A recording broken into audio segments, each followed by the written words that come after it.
അപ്പോൾ ഇന്ന് രാവിലെ നന്ദുവിൻ്റെ നാത്തൂന് ഡെലിവറിയാണ് കേട്ടോ. അപ്പം നമ്മൾ അങ്ങോട്ട് പൊയ്ക്കൊണ്ടിരിക്കുകയാണ്. നമ്മൾ മോനെ അമ്മയെടുത്ത് ആക്കിയായിരുന്നു കേട്ടോ. അപ്പോൾ ഞാനും നന്ദുവാണ് പൊയ്ക്കൊണ്ടിരിക്കുന്നത്.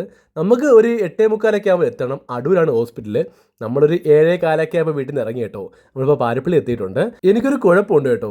ഞാൻ എവിടെയെങ്കിലും പോവുകയാണെങ്കിൽ തലേന്ന് പോയി താടി ഷേവ് ചെയ്യും. പക്ഷേ ഇന്നലെ ചെയ്തത് കുറച്ച് കൂടിപ്പോയി കേട്ടോ. താടി ഫുള്ള് പോയിട്ടുണ്ട്. അങ്ങനെ നമ്മൾ ഒരു ഹോട്ടൽ കണ്ടെത്തി. അവിടെയാണെങ്കിൽ പൊറോട്ട മാത്രമേ ഉള്ളൂ, പൊറോട്ടയും ബീഫും. നന്ദൂരാണെങ്കിൽ ബീഫ് ഒട്ടും പിടിക്കൂല.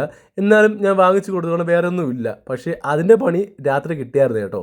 അങ്ങനെ ഞങ്ങൾ ഹോസ്പിറ്റലിലെത്തി. ഹോസ്പിറ്റലിൻ്റെ പേര് ലൈഫ് ലൈൻ എന്നാണ്. അപ്പം നമ്മൾ എത്തിയ സമയം ഒരു 8:45 കേട്ടോ. നമ്മൾ ടെൻഷനായി, ഇനിയിപ്പം തുടങ്ങിക്കാണോ, കൊണ്ടുവന്ന് കാണോ കൊച്ചിനെ. അങ്ങനെ നമ്മളവിടെ എത്തിയപ്പോഴത്തേക്ക് അച്ഛനും അളിയനേക്കാൾ വെയിറ്റ് ചെയ്യുന്നേ ഉള്ളൂ.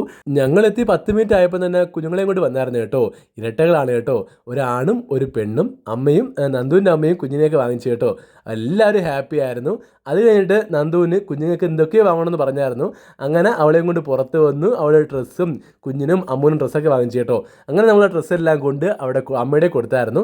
അമ്മ അതിന് വീട്ടിൽ കൊണ്ടുപോയി കഴുകിയിട്ട് അവർക്ക് കൊണ്ടു കൊടുക്കും. അങ്ങനെ ഞങ്ങൾ പോയ കാര്യങ്ങളെല്ലാം നല്ല മംഗളമായിട്ട് നടന്നു കേട്ടോ. അപ്പോൾ അതെല്ലാം കഴിഞ്ഞിട്ട് നമ്മളൊരു 3:30 ആയപ്പം തിരിച്ചു കേട്ടോ വീട്ടിലോട്ട്. നമ്മൾ പോയ വരിക്ക് ആര്യാസക്കറി ഫുഡ് കഴിച്ചായിരുന്നു. ഫുഡ് കഴിച്ചത് മീൽസാണ് കേട്ടോ. അങ്ങനെ മീൽസ് എല്ലാം കഴിച്ചു. അതിൽ പായസം ഉണ്ടായിരുന്നു. ഞാൻ പായസം കുടിക്കാറില്ല, അത് നന്ദുവിന് കൊടുത്തു കേട്ടോ. അപ്പോൾ നമ്മളിവിടെ ഇത്രയേ ഉള്ളൂ. നെക്സ്റ്റ് വീഡിയോ കാണാം. ബൈ.